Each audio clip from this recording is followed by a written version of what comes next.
Want to welcome everyone to our webinar today, Revenue Recovery Trends, Insights and Action Items for New Revenue Teams and Systems, presented by Dan Cox.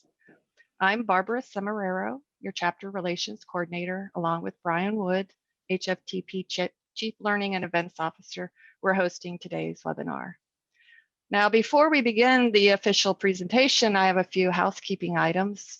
First, we're using the question and answer icon at the bottom of the screen and the chat feature this time. So please feel free to post your questions to our speaker and join into the discussion throughout the presentation. Also note that the microphone option has been disabled. Now on the upper right-hand screen, there are several options to view today's webinar. And if you choose to show only the slide deck and the speaker, then also note that you can adjust the presentation, the slide area, by dragging the vertical bar in either direction. Now, over the course of executing 2 pieces of research with SHMAI, Revenue Analytics had the opportunity to interview more than 30 leaders about rapidly evolving revenue teams and the critical need to modernize RMS technology. So in this webinar, we're going to explore the new ways revenue teams are working together and how they have led to new requirements for revenue technology. Today's speaker is Dax Cross, the CEO of Revenue Analytics. He is proud to lead an incredible team and to partner with customers across multiple industries to create value and enrich lives. Working together, Revenue Analytics has driven over $1 billion in revenue growth. Dax has lectured on topics such as revenue management, forecasting, price optimization, and performance measurements at revenue management conferences, industry conferences, Cornell University, and Emory University. I'm gonna get this wrong, Dax, business school. Prior to co-founding Revenue Analytics, he was an attorney at the law firm of King and Spalding. Now, we are pleased that you agreed to speak with us today, Dax, and I now hand the floor over to you. Well, thanks a lot, Barbara. Thanks for having me on, and thanks to everybody for choosing to spend your hour with us today on this webinar. So as Barbara said, I'm Dax Cross. I'm the CEO of Revenue Analytics. Maybe real quickly, I'll tell you about our company. We have been around for about 15 years, and we specialize in providing software as a service, revenue management solutions across multiple different industries, including hospitality, passenger rail, cruise lines, and media for pricing radio and ad spots. And the hospitality vertical has always been near and dear to me, and a place where I've specialized. And so you would be familiar with our solutions if you have used Marriott's revenue management system, IHG's revenue management system, or Hyatt's revenue management system. We either built all or parts of those revenue management systems. So we're the pricing analytics behind about 15,000 different hotels' pricing decisions today. And we just launched a new software as a service product called Into Pricing that I will tell you a little bit about at the end of the webinar. But what I really want to focus on for this webinar are 2 very cool pieces of research and thought leadership that we did in collaboration with HSMAI. So one was a few months ago. It was called the New Revenue Team. It explored how revenue teams are changing post the pandemic. And the other one we just launched, it is called the New RMS Buying Guide. And so it is what we believe to be the most comprehensive buying guide for revenue management systems that has been published, and it is specifically focused on what people need from a modern RMS. There are a lot of legacy revenue management systems out there that aren't really a fit for the way that revenue teams are operating in today's environments. And so we're going to explore what are some of those features and priorities for the modern RMS that are really important to modern revenue teams. And so before I jump in, I will say that with both of these pieces, we had a huge degree of effort and thought went in from both Chris Durso at HSMAI and our own Emily Gay at Revenue Analytics. So I am presenting a lot of their really fantastic work, and hopefully you will enjoy the insights and actions that we have to share. So let's see if I can jump in here. So when we started exploring revenue teams and how they were changing with the pandemic, what we really found to be interesting was that the pandemic didn't really create any new trends, but it accelerated existing trends. First off, revenue management moving from on property to above property, right? So fewer and fewer single property dorms who were really in the weeds, making detailed decisions, and more cluster revenue management and more central teams. So those things had been trends for years, and it had been moving in that way for a long time. But obviously the pandemic accelerated that in a significant way. The second insight that we thought was really interesting was that revenue teams were partnering much more closely with sales and marketing on strategies to drive demand. So in the early days of revenue management, you guys may recall my father's book, Robert Cross's book on revenue management. It was a lot about managing demand, and the focus of revenue management was particularly how do we make the most revenue when demand is high. But over time, the revenue manager's job has really shifted to figure out also how do you drive demand. And so obviously that is incredibly important in a time like the pandemic when demand was very, very soft. And so then the question of pricing becomes even more important, because you've got to figure out where can lower prices drive demand, and then where am I going perhaps too low and leading to dilution and leaving money on the table. And so as you see our revenue teams become responsible for more and more, there is a real need for revenue systems to start moving from decision support to decision automation. And so those two themes are definitely going hand in hand when we think about systems. So how does a revenue team adapt to this new environment? First off, there's got to be a lot greater focus on driving demand, not just managing demand, as we noted. So something that we heard over and over was the digital side of things, and getting revenue managers involved with digital marketing. What promotions should we offer? What channels are more effective? And so as a result, there's a lot tighter collaboration with sales and marketing and digital teams. And it was interesting how many people we interviewed talked about how those teams used to exist in much more of a siloed fashion. But as everything got trimmed over the course of the pandemic, everyone was brought together and they collaborated a lot more closely. And that's something that people want to keep going forward. And then also people are shifting time from tactical decisions to strategic thinking. And this notion goes hand in hand with revenue management systems as well, because the fact of the matter is that the technology is there and the analytics are there, that you can rely much more on a system to make a tactical decision, like what should my price be next Tuesday? And then you get your people focused on the things that the system can't do. So that people can focus on, hey, are there untapped channels out there that we ought to tap into? Or again, where and when do we have a promotion opportunity to drive demand?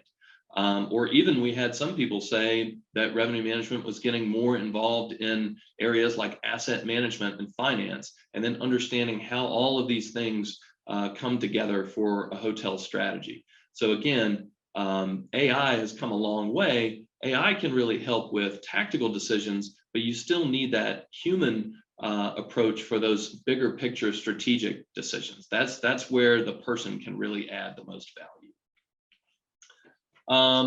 And so with here, maybe we can do our first pause for a polling question.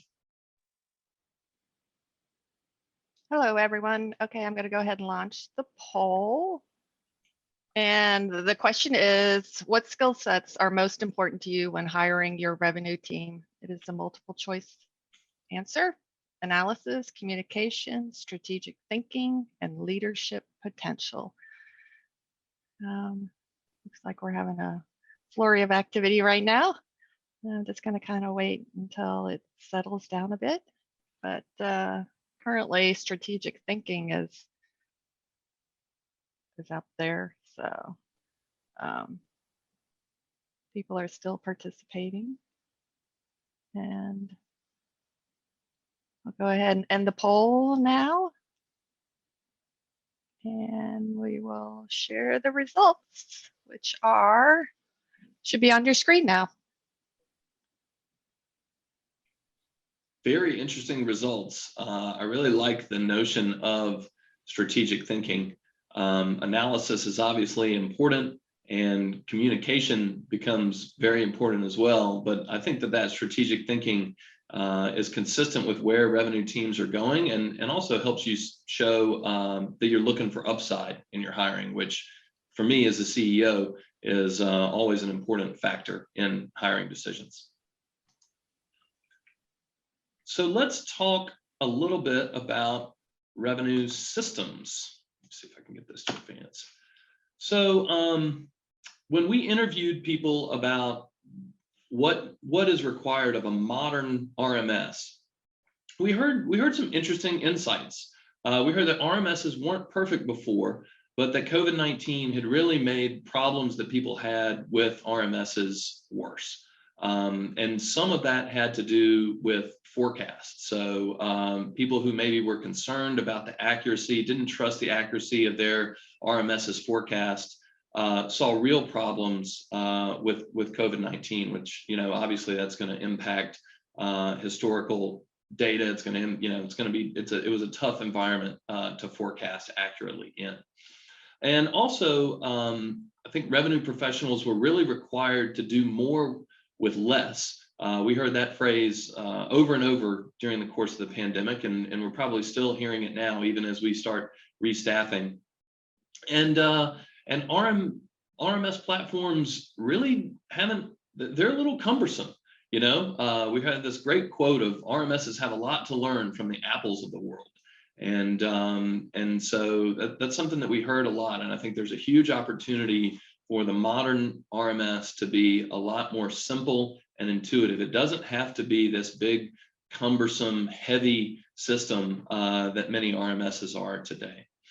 And so finally, one thing that we heard is that many revenue leaders are reevaluating their RMSs. And in fact, they're reevaluating their whole tech stacks to solve these rapidly evolving needs.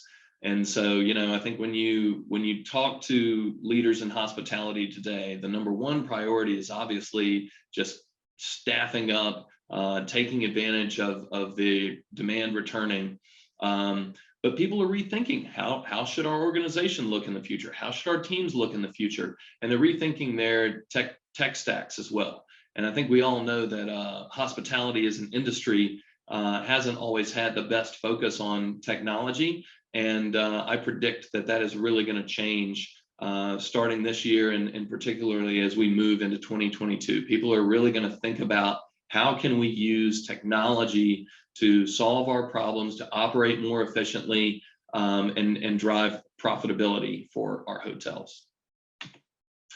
So then we also heard that people have new priorities when it comes to their RMS.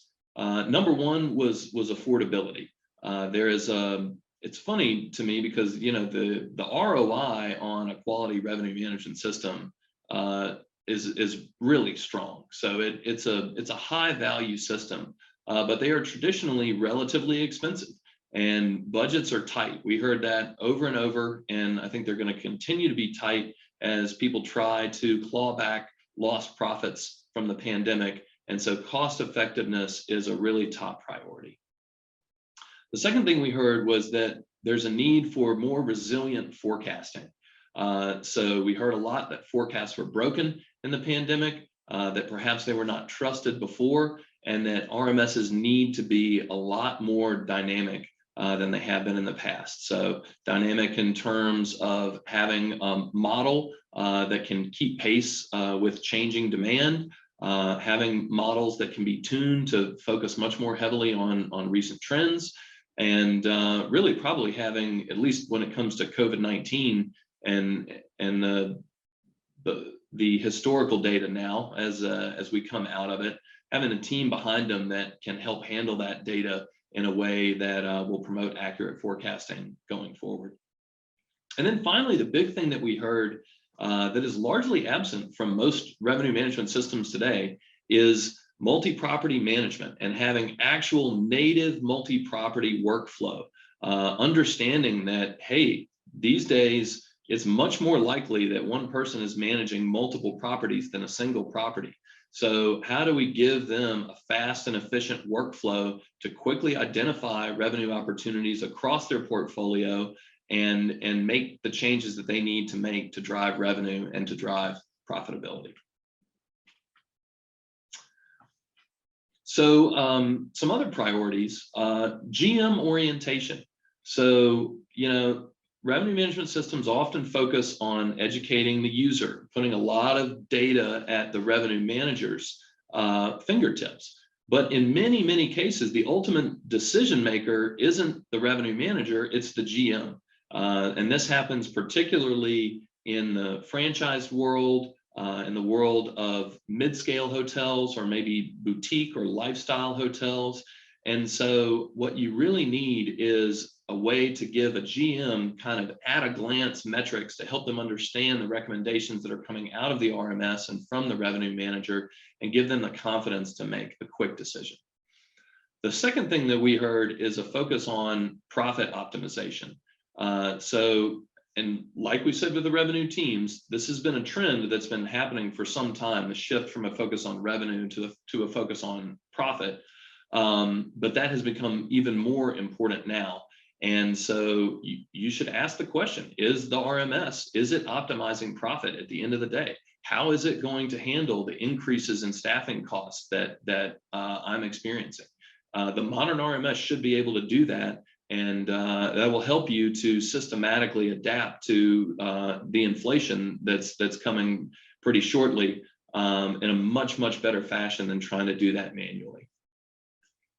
The next thing that we heard a lot is a need for flexible reporting.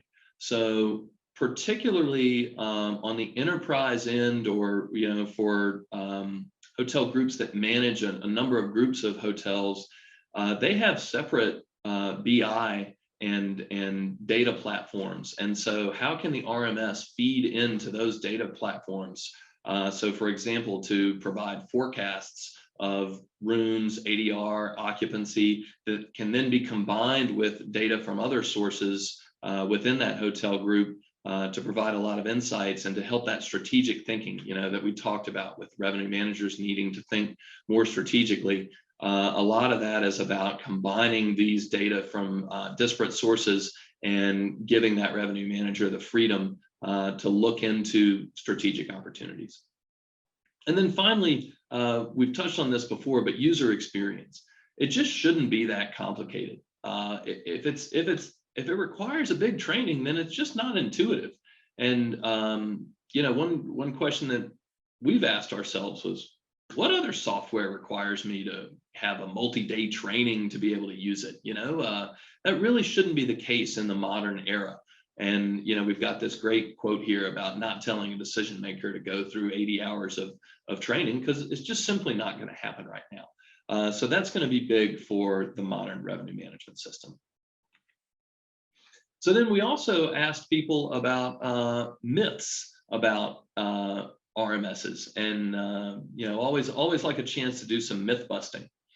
So one thing that we heard, and we heard this a lot during the pandemic, is some, what I would say, out of touch executives saying there's no revenue to manage, you don't need an RMS.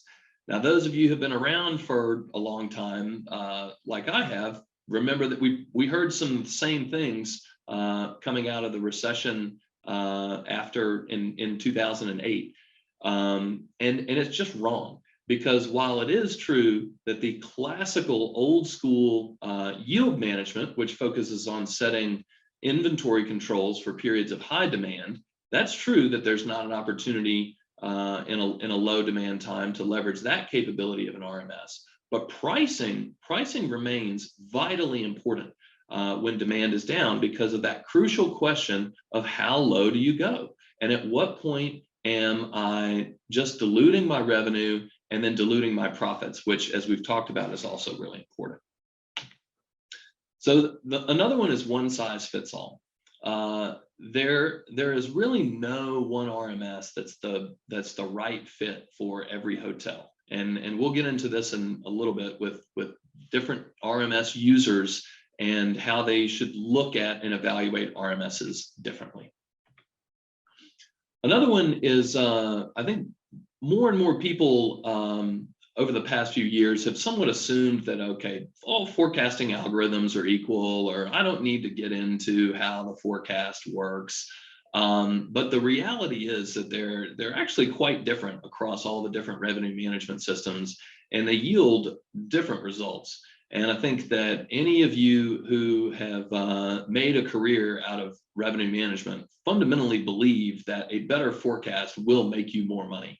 And so really honing in on forecast accuracy and finding a partner who is happy to share how their forecast approach works and why it is more accurate with you is a real key to success for a modern revenue management system.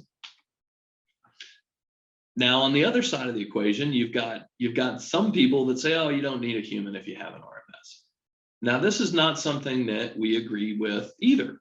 And really, I think that what is most effective is if you have an RMS that can point a human to where they can add the most value. What's something going on in the market that is maybe unexpected? How do I alert the user to that and let them add value there? And then also, how do I automate some of the places that are more standard, your standard Tuesday night? Let's automate some of those rate recommendations and then free up that human's time to add even more value in a way that an RMS could not do. So speaking of RMS users, when we talk to people, we really kind of categorize the users of an RMS into three different groups. So first, you've got the single property director of revenue management, the on-property, often times dorm. And so, you know, they're a revenue management expert, they've got time, they've got knowledge, they generally manage a pretty large and complex property. And so the stakes are high with each decision, and they desire a lot of control. They really want to make a lot of decisions manually. And while they're interested in a system's recommendation, they want to consult other data sources and really make sure they nail each and every decision. Now, in contrast to that single property dorm, you've got what we're calling the multitasking revenue manager. And so that is a revenue manager who's wearing multiple hats. So maybe they're a member of a central RM team, maybe they're part of a cluster, or maybe they're just being asked to handle a lot right now. And they really need an RMS to help make them more efficient in their job. They don't have time to sift through every piece of data that they could possibly find to make every pricing decision. And then the other user, while they're maybe not a primary user, but often can be a secondary user as well, is the on-property general manager. So you might have an on-property GM who is a direct user of an RMS and uses it to make pricing decisions, or you might have a GM who is consulting with a central RM team, and the RM team is showing that GM screens within the RMS to help them understand why the system and the revenue manager want to take a pricing action. And so recognizing this persona as a user of an RMS, I think, is a real key towards a modern RMS, and this has been an underserved user in the past. So I think we're going to pause here again and do another polling question before we get into what's important to these different users across different RMS capabilities. Okay, Dex, here we go. Here's the poll. What RMS user most resembles you or your company's primary revenue manager? And this is a single choice. So it's a single property director, multitasking revenue manager, on property general manager, or none of the above. And that would be an interesting one to kind of hear about too, but people are still polling. I'll give you a few more seconds to do that before closing it out. And it looks like most people have thought about their choice. So I'll go ahead and end the poll and then share the results. So it looks like from this group, probably you didn't need to be told that moving to above property management was a trend, because it looks like a lot of people here are directly experiencing that for themselves. So very interesting stuff. So when we got into this RMS buyer's guide, really the core part of the document was to go through different capabilities within an RMS and provide a perspective on what's important to these different users for those capabilities. And so, let's see if I can. So this is kind of our framework. So what are your needs from an RMS? And we have different categories in the guide. And we have both an executive summary that shows you this table, gives you a quote, and then gives you a little net out of our perspective that we learned from the interviews. And then we also have in an appendix a deep dive section. So if you want to go really deep into, let's say, forecasting and what are the needs of these different users from forecasting and maybe some other perspective from revenue analytics on what's important in forecasting, there is a lot of really detailed insight for you guys in the appendix. So if anybody really wants to nerd out on RMS capabilities, I promise you will not be disappointed with this RMS buyer's guide. But for the sake of time and for the sake of this format, we're going to try to net things out at a little higher level in this webinar, and we're really only going to focus on some of the most important capabilities. So there's a little more than this in the guide. And so the first one that we're going to focus on is ease of use. And we found this to be a really interesting area because what we found is for the single property dorm, they actually don't mind a more complex revenue management system. They feel like it's worth the time to invest, to really get to know it and understand it. And even if it's a little cumbersome and a little complex, that's okay, because they really want all of that detail so that they can make their own decisions. But for a multitasking revenue manager, going property by property and getting inundated with data, that's a real problem. It's just inefficient, and it makes their jobs more difficult. And so they are really looking for a clean and intuitive user interface. And you notice that it's highlighted in blue here. Anything that's highlighted in blue is something that we found was even more important for large enterprise hoteliers. So the bigger the enterprise, the more important this is, because they need those teams to be really efficient, both in how they do their work and in how they capture revenue opportunities. And so with the on-property GM, what we found was that what they really want is kind of these at-a-glance metrics. How can I take a quick glance at something and validate that action? And for them, it actually combines also with the notion of mobile. So can you give this busy GM a quick alert on their phone, let them take a glance, see that either the RMS or the central RM team thinks that we should take the price up next Wednesday, take a quick glance. Oh, yep, I see. I'm forecasting to sell out. See some competitors just raise their prices. Yeah, I should do this. Boom. I'm going to take that recommendation. That is a real opportunity for a modern RMS, which again, we found was much more important for these multitasking revenue managers who might be a little, all over the place, but most important for the on-property GM because they get pulled in so many different directions throughout the day. So then the next capability is forecasting. And you already heard me get on a soapbox a little bit and talk about how important forecasting is. And we've got to remember that when we're thinking about an RMS. And, when we set out to build an RMS, that was something that was of the utmost importance to us because that's been expected. And with the enterprise players that we work with, that's an expectation. We expect to be measured on that forecast accuracy, and we expect to be able to prove that our forecast is highly accurate and it's going to make you a lot of money. Then when it comes to update frequency, I think kind of a requirement that has become more important in recent years is intraday updates to the forecast. So we've seen booking windows shrinking across multiple different hotel types. That obviously was accelerated in the pandemic.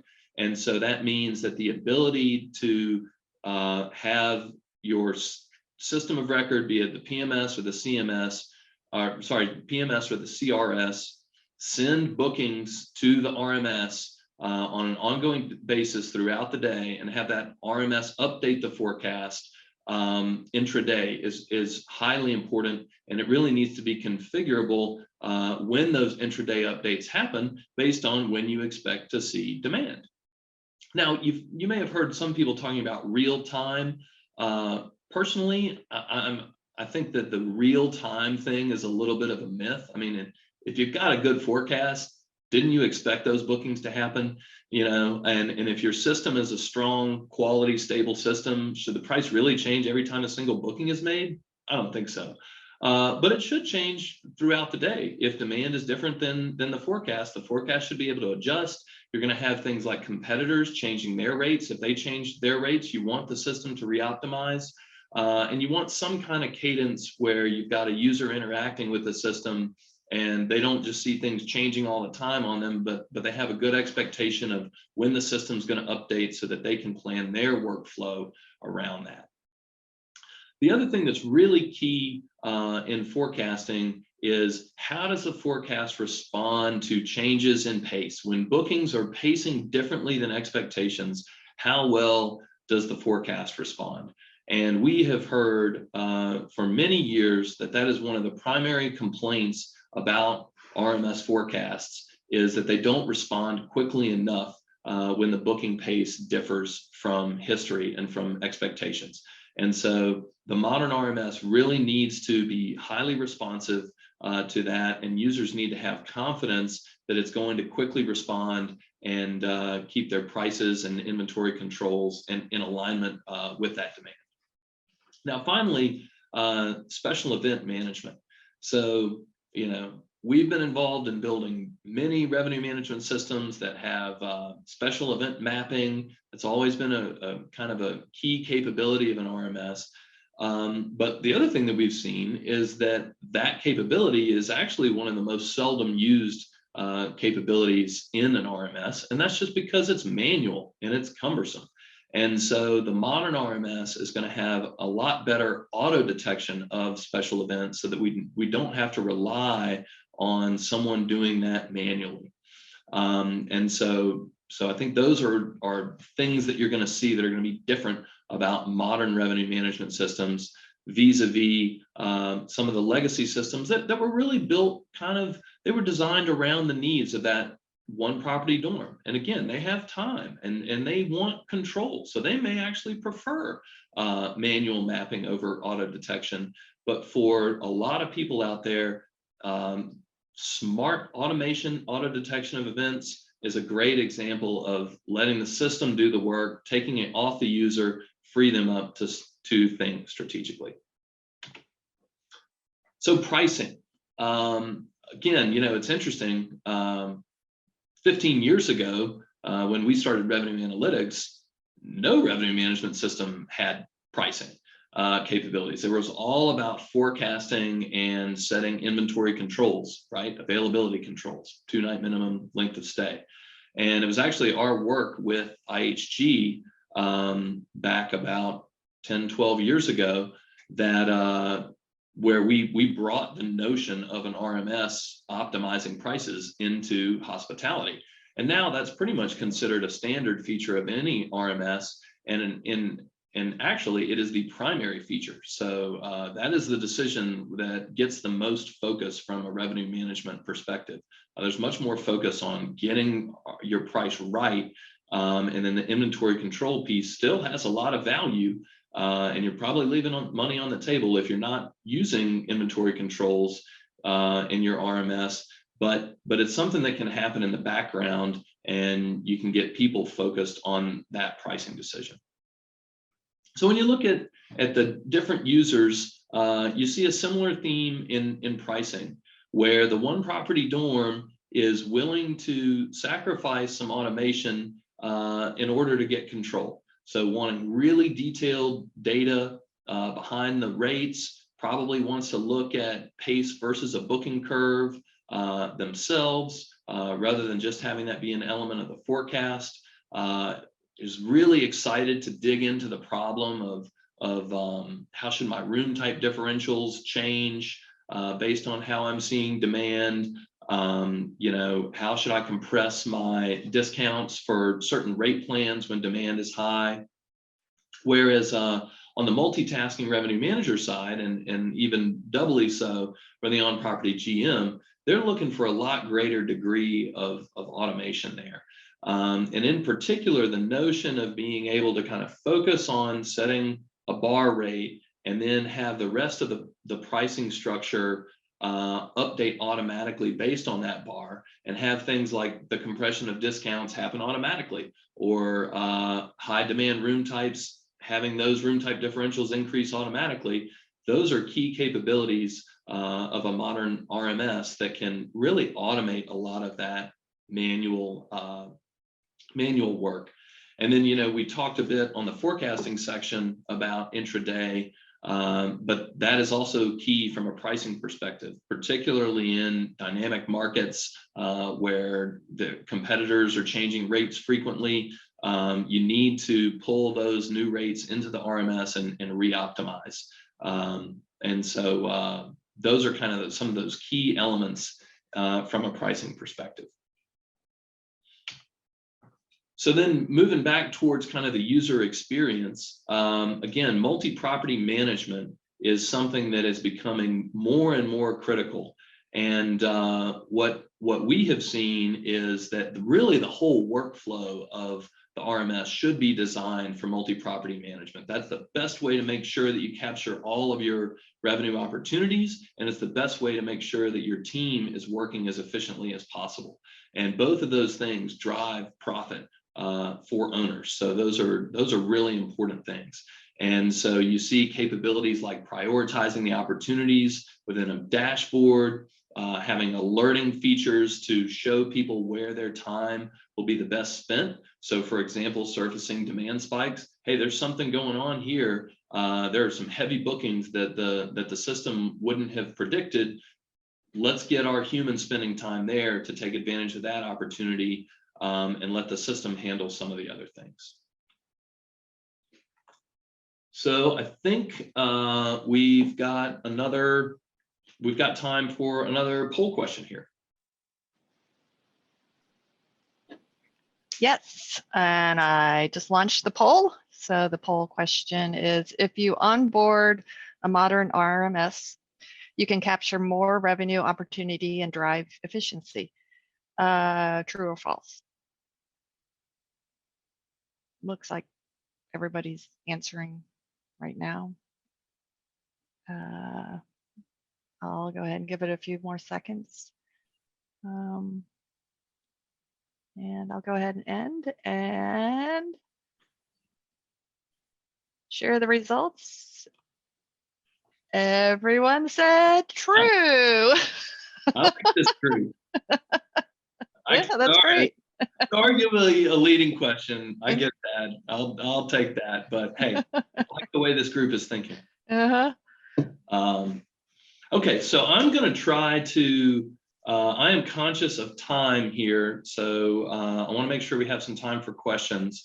So I'm going to try to get through a few of these other capabilities, and we can talk a little bit about the RMS of the future as well. So from a group perspective, obviously group is an important capability for an RMS, and right now it is something that I think is also relatively manual. So getting those group quote recommendations, there's a key opportunity to just make that whole process faster and more automated, and give particularly your multi-property or your multitasking revenue manager or your on-property GM, give them those quick at-a-glance metrics. Also, function space. That's something that's a big opportunity for revenue management, but it is a complex Tetris problem. And so we found that is function space management is a really important tool for one property dorms who often manage these big complex hotels and know kind of the revenue impact of function space. And it's maybe less of a focus of people who are managing multiple properties or on property GMs. And then the other piece is group forecasting. So the one property dorm often wants to have a very detailed view. They often want to be able to interact with the group forecast and do things like, do their own predictions as to group wash or things of that nature. And for other, multitasking revenue managers and certainly the on-property GM, they just want to have some confidence that it's a good, solid group forecast that's getting factored into their transient forecast. So then, reporting is an interesting topic to me, because when you think about the revenue management system as a system to drive revenue, it's really all about the pricing, an RMS that'll help you make great pricing decisions and great inventory control decisions and maximize your revenue. But the whole notion of performance measurement, assessing historical performance, projecting future performance, those are things that are really part of a revenue manager's job. And so that's why pretty much any RMS has to address reporting.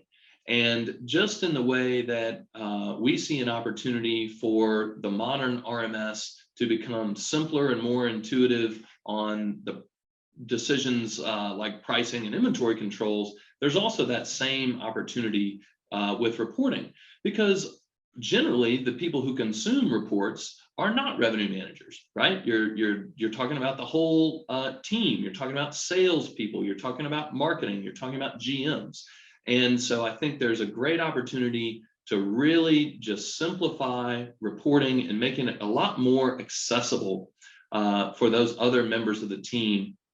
And then the one thing that we heard, particularly on the enterprise front, is that lots of hotel groups are really trying to come up with their own standard BI and reporting platforms, and what they would really like is for the RMS to feed into that platform, and it's less important to them for the RMS to have its own reporting. So implementation. This is a key piece for any RMS. And in our view, this is another place where things just shouldn't be so hard. So we think that with the right partner, a lot of the work that you might believe is going to be put on you or your team for implementing a new RMS, that can be done by the RMS partner. Let the partner do the data evaluation and make sure that the right data is flowing in from the CRS or the PMS. Have a partner who's proactive in doing ongoing system configuration, who maybe recognizes a place where forecast accuracy is falling off and makes some recommendations to, you know, tune up or change up your parameters, or maybe recommends that you shop more frequently because you're getting a lot more late bookings immediately prior to arrival. So those are places where the right partner can really take work off of you. So we think those are great opportunities, again, for the modern RMS to surpass expectations of many current RMSs. So then, what does the RMS of the future look like? Well, first of all, I think we're going to see more in new KPIs. So we've talked a lot about profit.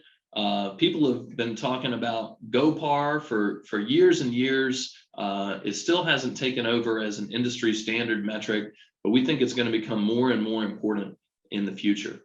And then next, as you've heard, probably, is more automation. So we've just reached the point where the analytics and the technology are at a level that we can have more trust to let the system do its job and create efficiencies. And you know, and let a user define a band of trust. Maybe they're comfortable. Maybe they're comfortable saying, hey, anything within 10% pricing action up or down, the system can go ahead and automatically do that. And I want to view things outside of that band. And then as that user gets more comfortable with and confident in the system, they can increase the size of that band. And then finally, you know, just better integration. And I think that this is something, you know, I said earlier that hospitality companies often don't invest enough in technology. And, you know, part of the reason is probably because a lot of hospitality tech is a real pain in the butt. And so there are great opportunities for different technology providers to work more closely together, develop tighter integrations, and solve problems for hotels rather than making it the hotel's problem to solve some integration issue. That is kind of where we see the RMS going. And as you can probably guess, we designed our new RMS into pricing around a lot of these themes. So we're not your father's RMS, as it were. First off, we look at pricing first. So we are pricing first, and we have the opportunity to add into Pricing Plus if you want to do inventory controls and overbooking. But a lot of hotels don't even want to do that because it gets confusing and complicated for GMs, and then that makes them less confident in the pricing recommendations because the whole thing is too complex. And so while it's theoretically a revenue opportunity, in practice, sometimes it undermines adoption to the point where it's best just left for another day. Get the pricing right first, and let's make pricing the central decision that you make in the RMS, and let the system take care of things like inventory controls and overbooking in the background. Second, we're looking for things that are modular, that are going to scale. So again, separating pricing from inventory controls, separating out the group pricing decision as a module, separating out extended stay pricing as a module. So I think, you know, recognizing that different hotels are different and will need different modules, but then really tailoring that solution to the hotel's needs is something that we're really trying to do with Into pricing. And as you can guess, we've talked a lot about automation. So we've got a lot of smart automation loaded into this system. So it's all of our best thinking from 15 years of working with the biggest brands and doing lots of R&D. And there's just a lot of cool stuff like auto detecting special events, configurable thresholds for autopilot, and the list goes on when it comes to an automation standpoint. And then finally, as you could probably guess as well, the whole system has been designed for a multi-property workflow. So from the ground up, that's how it works. You log into a multi-property dashboard. You see things organized by revenue opportunity first. And you don't go property by property, you go opportunity by opportunity, because what we're trying to do is help people make the most money that they can in the most efficient way that they can.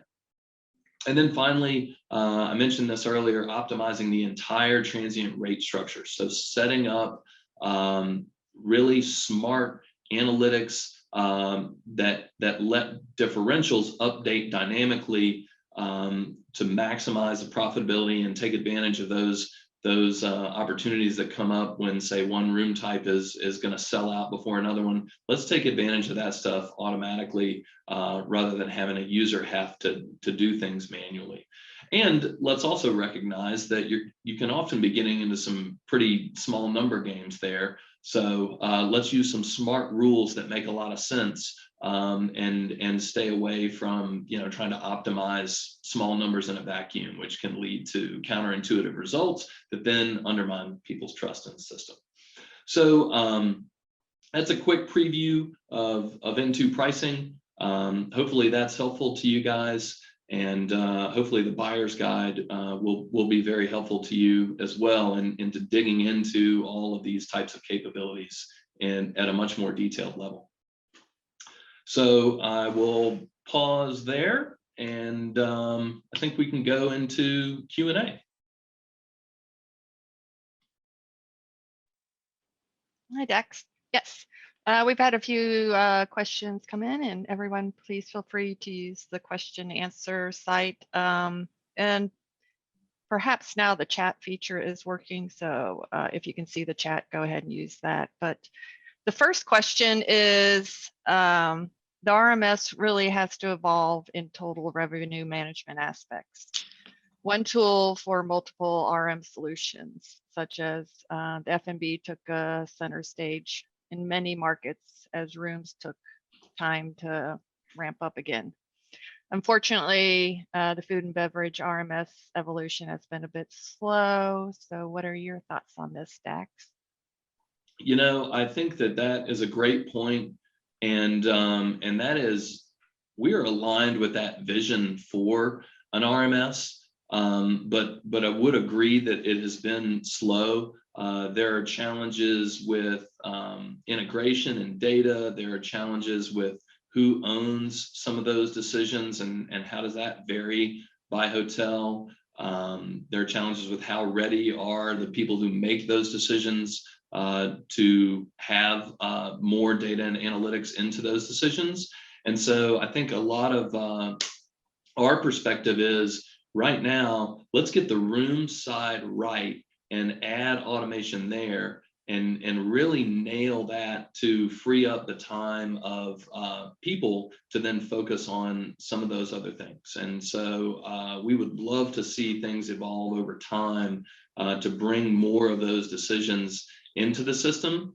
But candidly, it's a bit surprising to me how manual a lot of the room's decisions still are when the notion of a revenue management system has been around in hospitality for 30 years.